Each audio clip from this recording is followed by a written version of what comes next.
Bonjour, frères et sœurs en Jésus-Christ. Que le Seigneur vous bénisse et que le Seigneur vous gâte. Ce matin, je vous invite à une petite méditation dans l'Évangile selon Jean, le chapitre 12, les 8 premiers versets. Évangile selon Jean, chapitre 12, les 8 premiers versets. Jésus donc, 6 jours avant la Pâque, vint à Béthanie, où était Lazare, le mort que Jésus avait ressuscité d'entre les morts. On lui fit donc là un souper, et Marthe servait, et Lazare était un de ceux qui étaient à table avec lui. Marie donc, ayant pris une livre de parfum de nard pur de grand prix, oignit les pieds de Jésus et lui essuya les pieds avec ses cheveux. Et la maison fut remplie de l'odeur du parfum. L'un de ses disciples, donc Judas Iscariote, fils de Simon qui allait le livrer, dit: Pourquoi ce parfum n'a-t-il pas été vendu 300 deniers et donné aux pauvres? Or, il dit cela non pas qu'il se souciât des pauvres, mais parce qu'il était voleur et qu'il avait la bourse et portait ce qu'on y mettait. Jésus donc dit: Permets-lui d'avoir gardé ceci pour le jour de ma sépulture. Car vous avez les pauvres toujours avec vous, mais moi, vous ne m'avez pas touché. Que Dieu bénisse sa parole. Bien-aimés frères et sœurs en Jésus-Christ, ici c'est un moment très solennel devant le Seigneur. 6 jours avant la Pâque, Jésus entre à Béthanie, dans une maison qui est marquée par la grâce et la résurrection. Là se trouve Lazare, qui a été relevé d'entre les morts, Marthe qui sert et Marie qui adore. Amen. Alors dans cette scène, nous voyons une synthèse parfaite de la vie chrétienne. Là, nous voyons le service, nous voyons la communion et nous voyons l'adoration. Ce souper n'est pas un repas ordinaire. Ce souper révèle ce que produit une foi vivante lorsqu'elle est centrée sur Christ. Amen. Voyez-vous, ce qui plaît à Dieu, c'est quand les œuvres sont accomplies avec amour. Alors, lors de ce test,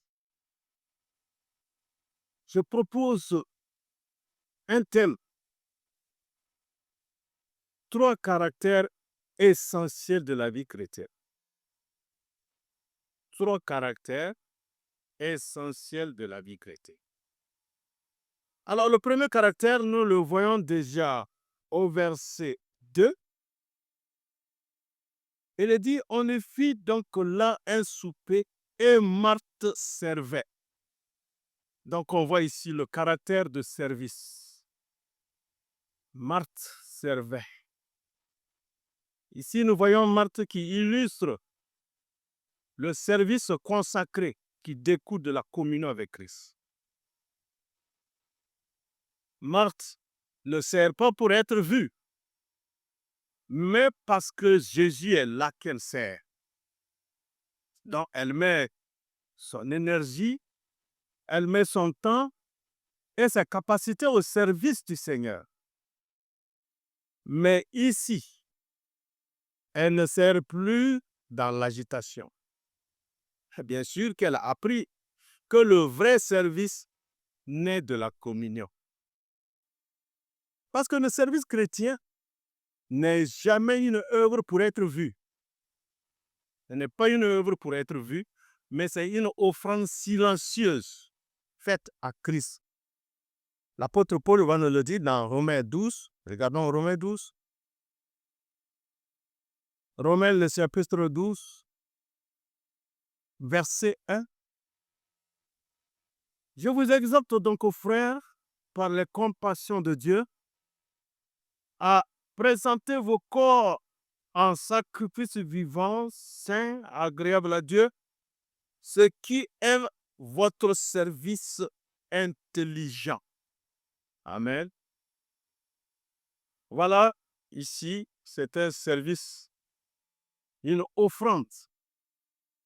À offrir vos corps comme un sacrifice qui est vivant, qui est saint, agréable à Dieu.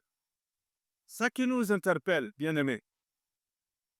Le croyant racheté est appelé à servir dans toutes les dimensions de sa vie quotidienne. Comme encore l'apôtre le dit dans Colossiens, regardons Colossiens 3, le verset 23.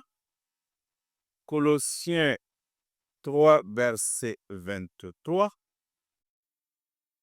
Quoi que vous fassiez, faites-le de cœur, comme pour le Seigneur et non pour les hommes. Amen. Quoi que vous fassiez, faites-le de cœur, de bon cœur, comme pour le Seigneur et non pour les hommes. Le service authentique glorifie Dieu. Lorsqu'il est accompli par la force de Dieu, par la force que fournit Dieu lui-même, afin que vraiment Christ soit honoré. Regardons, l'apôtre Pierre va nous le dire dans son chapitre 1, 1 Pierre 4, 1 Pierre 4, 11. Il va le dire. Si quelqu'un parle, qu'il le fasse comme oracle de Dieu. Si quelqu'un sert, qu'il le serve comme par la force que Dieu fournit.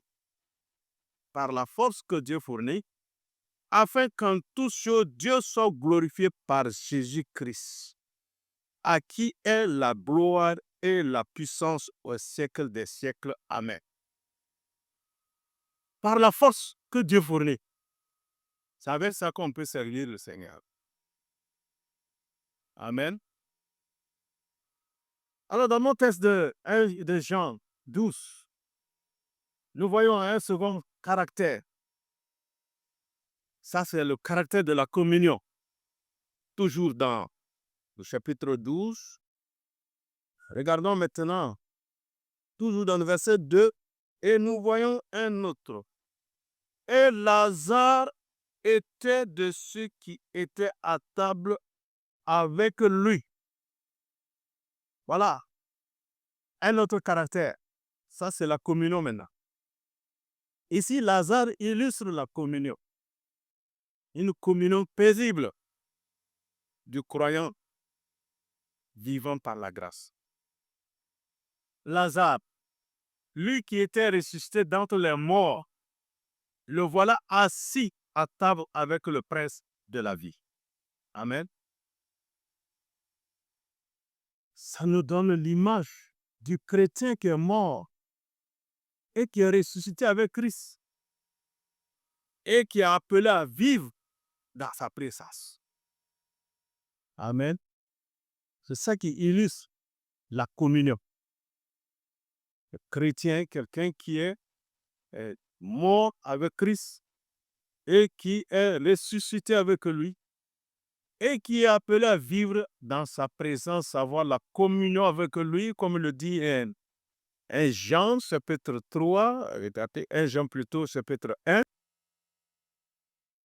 1 Jean, chapitre 1, notre communion est avec le Père et avec son Fils Jésus-Christ. Amen. Notre communion est avec le Père et avec son Fils Jésus-Christ. Lazare est assis à la table avec le Seigneur. Il ne parle pas. Il n'est pas en train de servir. Il n'est pas en train d'agir extérieurement, mais il est assis, il demeure paisible, il demeure. C'est ça qui est la preuve vivante que la vie chrétienne commence par la communion avant toute activité. La vie chrétienne commence par la communion avant toute activité. Dans 1 Corinthiens 1, chapitre 1, verset 9, l'apôtre Paul va le dire, Dieu vous a appelé, 1 Corinthiens 1, 9. 1 Corinthiens 9, et dit, or je vous exhorte, frères, là plutôt, le 9, voilà, Dieu par qui vous avez été appelés à la communion de son Fils Jésus-Christ, notre Seigneur. Il est fidèle. Voilà, Dieu vous a appelé à la communion de son Fils. La communion, bien-aimé, pensons-y, le caractère de la communion. Ici, c'est Lazare qui illustre cela. La communion nourrit la foi. La communion, elle fortifie l'âme. La communion, elle rend le témoignage crédible. Amen. Alors, nous revenons dans notre ce thème. Maintenant, dans le verset 3 de Jean 12, verset 3, il est question ici de quelqu'un d'autre.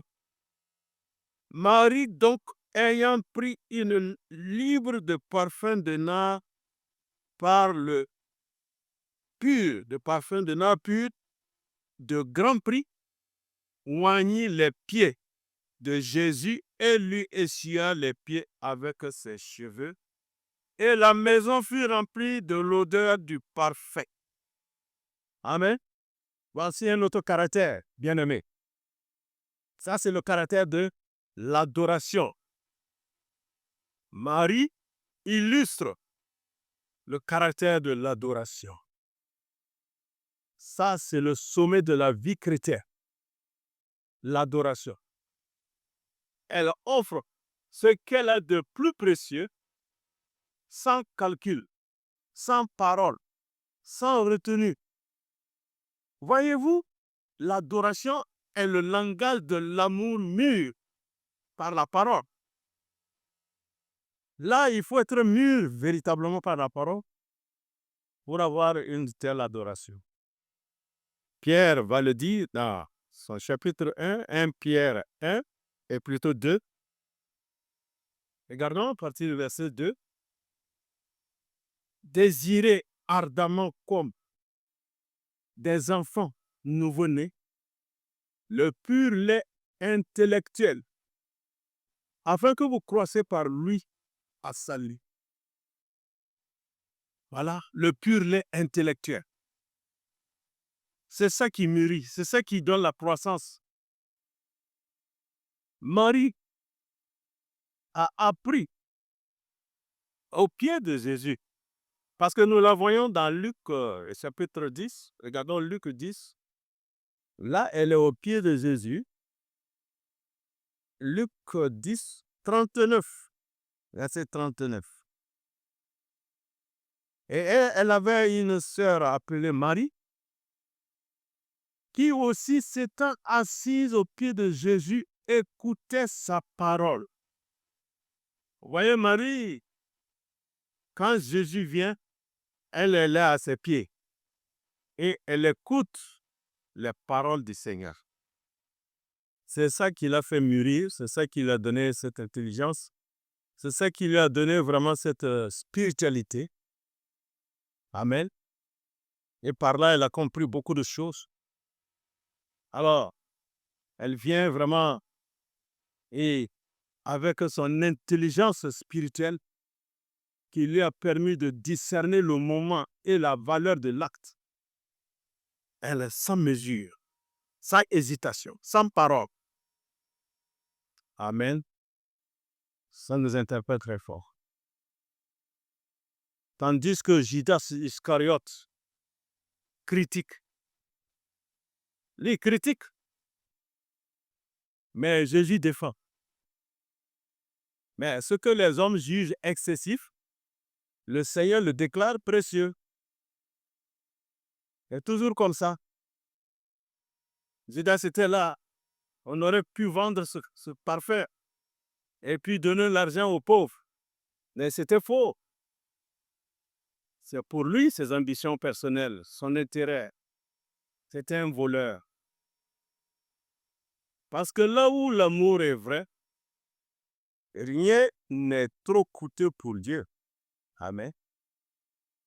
Là où il y a vrai amour, là, il n'y a rien qui est trop coûteux. C'est un parfum de grand prix. Elle s'est préparée à temps. Et elle est venue donner cela au Seigneur. Alors la maison fut remplie de l'odeur du parfum. Voyez-vous, l'adoration sincère imprègne l'entourage, comme il est décrit dans Cantique des Cantiques, chapitre 1, verset 3. Ton nom est un parfum répandu. Amen. Là où il y a l'adoration vraie, ça imprègne l'entourage. Là où le nom de Jésus est célébré, adoré, en tout cas, c'est du parfum qui est répandu. Alors, Judas amène des critiques charnelles. Parce que lui, il mesure tout à l'évaluation de l'intérêt personnel. Il parle de pauvres, mais son cœur est attaché à l'argent. Amen. Il dit cela, non pas qu'il se soucie des pauvres, mais parce qu'il était voleur et qu'il avait la bourse et portait ce qu'on y mettait. Jésus, avec douceur, révèle que l'adoration offerte à Dieu n'est jamais de gaspillage. L'adoration offerte à Dieu n'est jamais de gaspillage. Il n'y a pas un prix pour cela. Il y a des moments pour servir les hommes et d'autres moments pour honorer Dieu directement. L'un ne remplace pas l'autre. Le culte authentique suppose amour. Ça suppose également le discernement spirituel et l'abandon. Bien-aimés, la vraie foi chrétienne est équilibrée, porte ces trois caractères inséparables que nous venons de voir. Le service qui honore Christ, la communion qui nourrit l'âme et l'adoration qui régit le cœur de Dieu. Marie est mise en évidence parce que son amour a discerné la valeur de Christ. Son amour a discerné la valeur de Christ à force de s'asseoir au pied de Jésus. Elle a eu cette intelligence spirituelle. Elle sait que Jésus, après ici, on est à 6 jours de la Pâque. C'est fini. Donc elle est venue répandre ce parfum sur lui. Et c'est ce parfum qui a accompagné Jésus jusqu'à son arrestation, sa crucifixion et sa mort. On a vu les autres femmes qui ont préparé des aromates pour aller embaumer le corps de Jésus. Mais c'est trop tard. Sans le trouver que Jésus est ressuscité. C'est ça la différence. Marie était en avance parce qu'elle a eu cette intelligence spirituelle. Elle était au pied de Jésus et elle a reçu la parole. Amen. C'est merveilleux. Nous voyons ici Marie pouvait dire dans Cantique encore, pendant que le roi est à table, mon art exhale son odeur. Amen. Cantique des Cantiques 1, verset 12. Oui, il a laissé quand Jésus était à table, il est venu avec son art qui exhale son odeur. Toute la salle était remplie de l'odeur du parfum. N'est-ce pas merveilleux? Amen. Où en est-on avec ses caractères? Où en est-on avec ses caractères? Bien-aimés, La maison de Béthanie nous place devant une réelle méditation. Est-ce que je suis occupé ou bien je suis véritablement consacré? Est-ce que je suis proche du Seigneur par habitude ou bien par communion vivante? Ma communion là, elle est vivante ou bien elle est superficielle, elle est par habitude comme ça? Mon cœur offre-t-il encore à Christ ce qu'il a de plus précieux? Est-ce que mon cœur donne à Jésus ce qui est de plus précieux? Parce que le Seigneur ne cherche pas des œuvres sans amour, ni une communion aussi sans obéissance. Amen. Ni une adoration aussi sans vérité. Jésus cherche un cœur entier. Alors cette parole nous appelle aujourd'hui à revenir à notre Dieu de tout notre cœur, comme le dit Jean 2 et Joël 2, verset 12. Revenez à moi de tout votre cœur.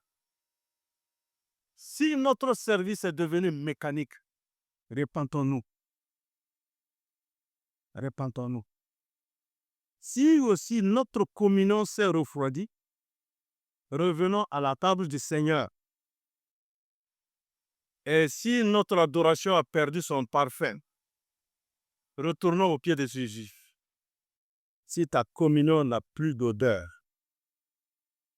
il faut revenir au pied de Jésus.